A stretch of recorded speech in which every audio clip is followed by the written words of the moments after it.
MongooseJake here with the latest episode in my overlooked and underappreciated blaster series, where I take a look at a blaster that does not get the spotlight, doesn't get a whole lot of attention, and I think that, at least in part, it is worth a look.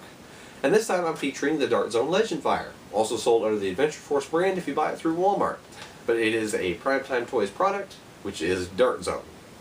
That is, you can find it on Dart Zone's website, and you can even find the little replacement cylinders on their website, which comes into play here in my discussion.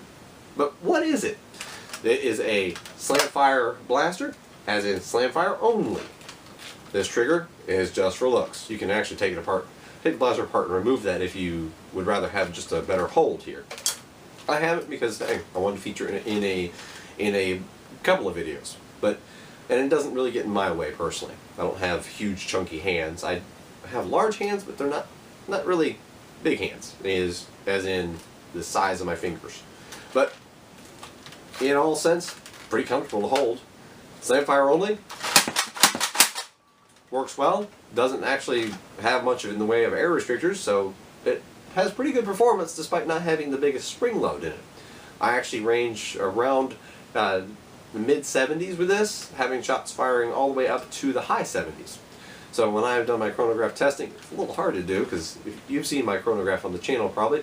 I have one of the smaller airsoft style, and you have to fire the dart through it, and it's only about a 1-inch diameter opening or less. So yeah, it takes a little, with a slamfire only blaster, it takes a little trial and error.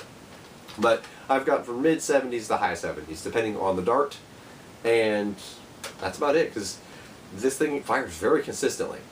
It does prefer darts such as Busby Precise Pros or newer darts, because the barrel fit on the cylinders, it's pretty good, but old worn darts sometimes will struggle to hit the high 70s. But one nice thing about this thing is that you have 9 shots per cylinder. It comes with an additional cylinder on a little holder on top, so very quick to reload, and that actually is pretty solid and secure there, but you can't pull it off. So I was trying to show it takes a little bit of effort, but you can remove it once it's on, but it's pretty solid. But to reload cylinder-wise, you pull back this, break it open, and then you can pop this out, set it aside, or dump it in a dump pouch, then take this, pop on, close it again. That's a pretty quick change. And again, that's a big cylinder. It has 9 shots in it. It's bigger than, say, your 5 shots with a hammer shot, or most of the cylinder-fed pistols, which hold normally 6. It's not equal to the Lawbringer's 12, but the reason why I'm going to compare it to the Lawbringer is I think this is not necessarily a primary type blaster, although it would make a good one for a close-range Nerf arena.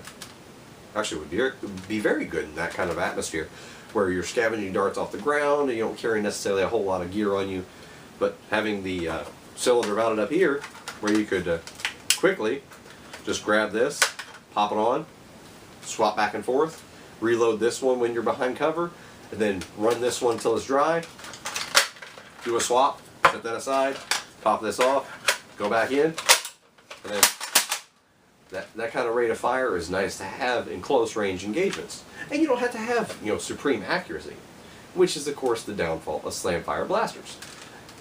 As you're firing it, you're moving around. So no, you're not going to be sniper status with this thing.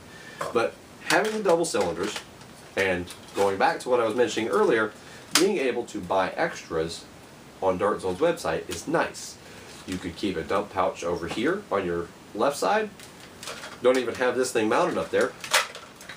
Change out fresh cylinders, put one pouch, like say, throw an empty pouch over here. There's your empty cylinders, and then pull a fresh cylinder out from the left side. Boom, and keep going. Very nice. You could almost compete with magazine-fed blasters in that way. Which, for those of you who just want to run something different, Legend Fire would be a very cheap option. I mean, the Adventure Force version of the Legend Fire, you can get that for $10 at Walmart. That's cheap. Especially considering the fact that it actually does perform above elite level performance. Firing at mid-70s, that's not groundbreaking, but it's good enough. Now, I don't know how much spring load this could handle with the mechanism it's got, because of the brake action, you have a disconnection there on the priming rod. That is your priming rod right there, and it clicks into another side, as in a hook feature. It hooks back into each other. So I don't know how much spring load you're going to be able to get in there without breaking the blaster. But stock, as it is, mid-70s to upper 70s is pretty good. And what I see this as having a role is on a sling, like throw a sling right through the trigger guard, put it on your side, and have 9 shots at the ready for if you have a jam on your primary, or if you get into close range and you just want something that could pump out some shots real fast. You could remove a little bit of the barrel to minimize it, but as it is, it's pretty neat. I think this blaster actually is quite usable in its own little role. A secondary blaster, like throw it over your back in one of the little sling carriers, or put it on the side on a single point sling hanging over your non-shooting side. It'd be pretty neat to be able to grab that thing out and just fire off, all the way up to 9 shots in a row. That'd be pretty good. And that's definitely more power than a stock pistol normally would have. Like most people carry around hammer shots, which fire, about 10 feet per second lower than this, because they fire normally mid-60s to low 60s. And you're pulling out something that can hit 75 to near 80, which I've had a few shots get up there near 80. But the Legend Fire, something I think has a place. I never hear anybody talk about it. I don't see anybody do anything with it, actually. See, I could picture removing this and putting a stock point on it and actually running it as a primary. That's something you could do.